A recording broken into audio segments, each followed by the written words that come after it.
নমস্কার বন্ধুরা, আমি প্রিয়া। মাস্টার্স রাঁধুনি চ্যানেলে জানাই আপনাদের স্বাগতম। আশা করি আপনারা সকলে ভালো আছেন আর আমিও অনেক ভালো আছি। তো আজ নতুন একটা রেসিপি নিয়ে চলে এসেছি, তো আপনারা দেখতে থাকুন। নতুন কিছু বানাতে চলেছি, তো সেজন্য কাঁকরোল আর আলু সেদ্ধ করে নিয়েছি। এখান থেকে কাঁকরোলের যে ভেতরের পুরটা সেটা বের করে নেব আর সাথে আলু সেদ্ধ মেখে নেব। তো বন্ধুরা, আমি কিন্তু এই কাঁকরোল আর কারকোলের মধ্যে গন্ডগোল করি। তো আমি যদি ভুলবশত কারকোল বলে ফেলি তাহলে আপনারা কিন্তু কাঁকরোলটাকেই বুঝবেন। মানে আমি এখনো কনফিউজড যে ওইটা কি আসলে কাঁকরোল নাকি কারকোল। কারকোল কাঁকরোল। এখানে নিজের পরিচয়কে বিলীন করে দেওয়া হচ্ছে। দেখুন, এখানে বাদবাকি যা যা করতে হবে সেগুলোর জন্য প্রিপারেশন নিয়ে নিয়েছি। এখানে রয়েছে আলু সেদ্ধ আর কাঁকরোলের ভেতরের পুরটা। তো এই দুটোকে কিছু কিছু মশলার মাধ্যমে মিক্সড করে নেব, কারণ নতুন করে একটা পুর বানাবো যেটা আর কি কাঁকরোলের ভেতরে ঢোকানো হবে। মশলায় দিয়ে দিয়েছি হলুদ গুঁড়ো, লঙ্কা গুঁড়ো, জিরে গুঁড়ো আর সামান্য লবণ। ভালোভাবে এগুলোকে মেখে নিচ্ছি। বন্ধুরা, আমি গ্যাসটা ধরিয়ে দিলাম। এখন কড়াইটা গরম হবে, তার মধ্যে আমি সর্ষের তেল দিয়ে দেব আর পুরটা ভাজার জন্য যা যা লাগবে সেটা করে নেব আগে। কড়াই গরম হয়ে গেছে, এখন তেল ঢেলে দেব। এখন তেলের মধ্যে পেঁয়াজ ছেড়ে দিচ্ছি। দেখুন, আমি পেঁয়াজটা ভেজে নিচ্ছি সুন্দর করে। একটু নুন দিয়ে দিচ্ছি।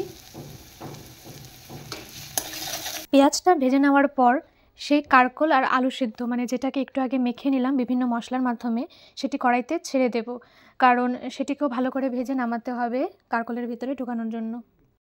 এই তো সেই পুরটা দিয়ে দিচ্ছি।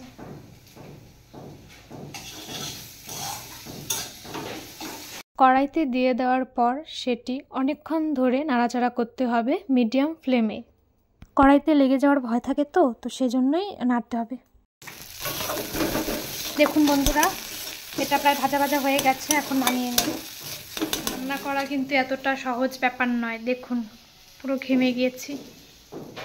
ভিডিওর জন্য এই রান্না করতে হয় দরজা জানলা বন্ধ করে, কারণ বাইরের থেকে প্রচুর শব্দ আসে, সেজন্য ঘেমে গেছি পুরো।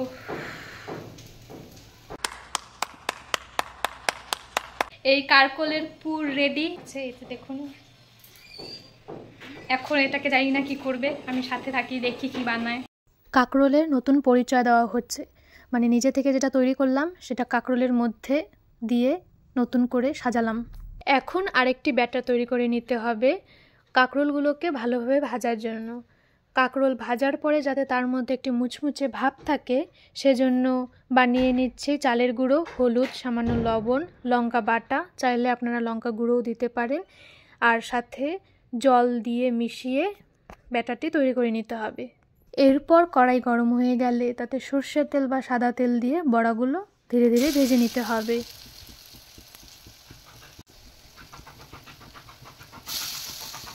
হালকা আঁচে লাল লাল করে বড়াগুলো ভেজে নামিয়ে নিতে হবে।